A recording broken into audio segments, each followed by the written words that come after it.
শিং মাছ আর বাইম মাছ লবণ দিয়ে হলুদ দিয়ে কিন্তু মেখে নিলাম। আর এখানে গরম তেল বসালাম। সবগুলো মাছ কিন্তু দিয়ে দিলাম। আর আমি যেভাবে দিচ্ছি অবশ্যই সেভাবে দিতে যাবেন না, উপরে কিন্তু তেল ছিটা পড়বো। আমার উপরেও কিন্তু পড়ছে, আমি ভিডিওটা করবো বলে কিন্তু এভাবে মাছগুলো দিলাম। এরকম রিস্ক নিতে যাবেন না, কারণ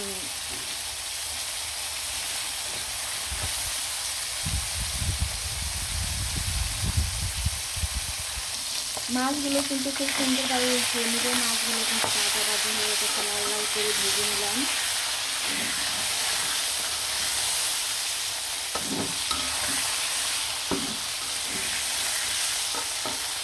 এখানে ভাইম মাছ আছে আর শিং মাছ, আর এখানে ধইলা পাতা কুচি কুচি করে নিলাম, কাঁচামরিচ নিলাম, আর এখানে পেঁয়াজ কুচি কুচি করে নিলাম। পেঁয়াজগুলো দিয়ে দিলাম। পেঁয়াজগুলো খুব সুন্দরভাবে ভাজা ভাজা করে নিব।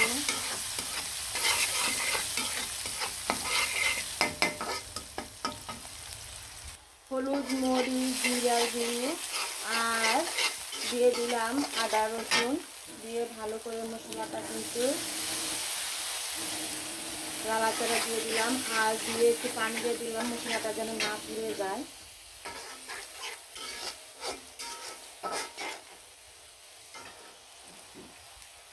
খুবই সুন্দর অসাধারণ একটি রান্না।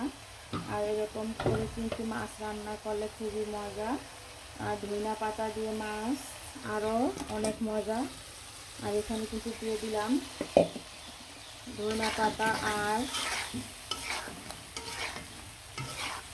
এখানে ভাইম মাছ আছে, আরও আছে শিং মাছ। এগুলো কিন্তু নদীর মাছ। নদীর মাছটা কিন্তু খেতে অনেক স্বাদ।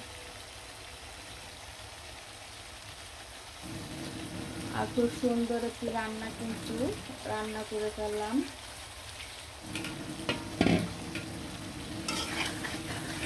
যারা নদীর মাছ পছন্দ করেন, নদীর মাছ খেতে ইচ্ছুক, তারা কিন্তু গ্রামে চলে আসতে পারেন। গ্রামে কিন্তু নদীর মাছ খুব সুন্দর সুন্দর নদীর মাছ, ভালো ভালো নদীর মাছ পাওয়া যায়।